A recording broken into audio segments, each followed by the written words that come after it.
Boa noite, professor. Meu nome é Diego. Vou apresentar o projeto do segundo bimestre da matéria de trocadores. Os demais membros da equipe é o Dalmo, o Rangel e o Welder.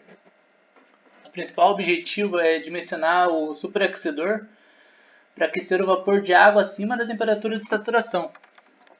A principal fonte de dados para esse projeto a gente achou na internet, está disponível na internet, é de uma possível aquisição de caldeira a vapor do governo de Minas Gerais. Vamos anexar o arquivo completo no projeto. Aqui eu só vou informar alguns dados. Pressão máxima de operação 153 PSI. A gente converteu para Pascal. Por dimensionamento a gente utilizou próximo desse limite. Dimensões máximas do equipamento, a gente utilizou os mesmos dados informados pelo fabricante, no diâmetro da chaminé. E aqui na parte de tubo de gases, a gente utilizou esse 2,5 polegadas.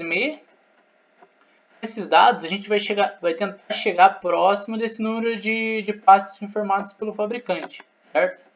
Então vamos aqui para a parte de dimensionamento.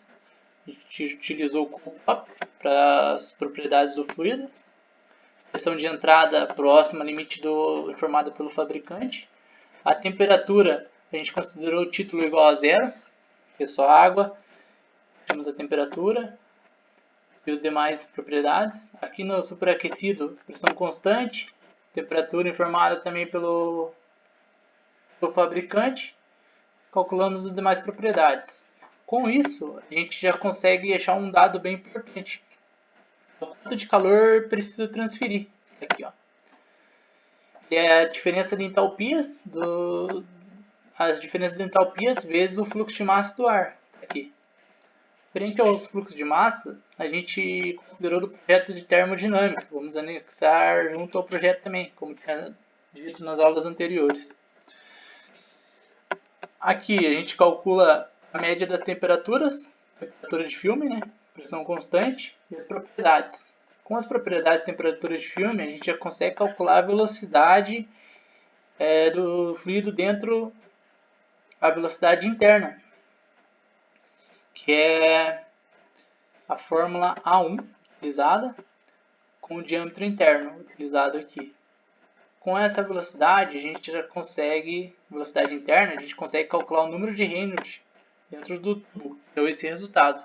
Pode ver que deu bem maior que 5.500. Logo, a gente considerou que o escoamento é turbulento. Também vendo aqui o número de punch de 0,96, ele é maior que 0,7 e menor que 160, bem considerando que o comprimento utilizado divididos pelo diâmetro externo é bem maior que 10, a gente usou a correlação informada na aula para esse número de Nusselt. Então a gente conseguiu chegar nesse resultado para o número de Nusselt dentro do tubo. Então, com o Reynolds de número de Nusselt, a gente já consegue calcular o coeficiente de convecção interno, que é um número bem alto. A parte externa, a gente calculou a velocidade também usando a fórmula 1. A fórmula A1. Aqui no diâmetro, a gente considerou o diâmetro da chaminé. Então caiu bastante essa velocidade. Aí a gente já consegue aplicar direto na fórmula de Reynolds. Mas aqui daí o número de Nusselt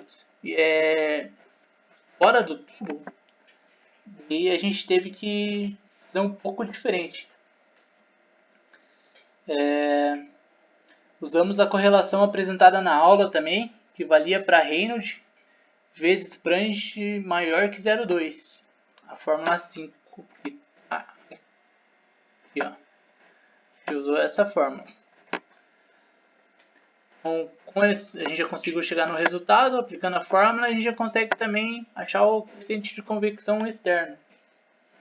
Então, a gente já tem aqui no Excel a resistência equivalente, usando o comprimento estipulado pela equipe ali, 4,5 metros, né? Próximo da referência do arquivo em anexo. Temos também a transferência de calor, temos as propriedades de entrada do ar saturado, que é 700 graus Celsius, pressão atmosférica. A gente já consegue calcular o TS, temperatura de saída do fluido quente, aqui. certo? Então, também fazendo a temperatura de filme do fluido quente, a gente já consegue calcular a média do ΔT, ΔML. A gente calculou tanto para a corrente paralela quanto para a corrente oposta. A quantidade de calor que troca na corrente oposta é bem maior, bem superior.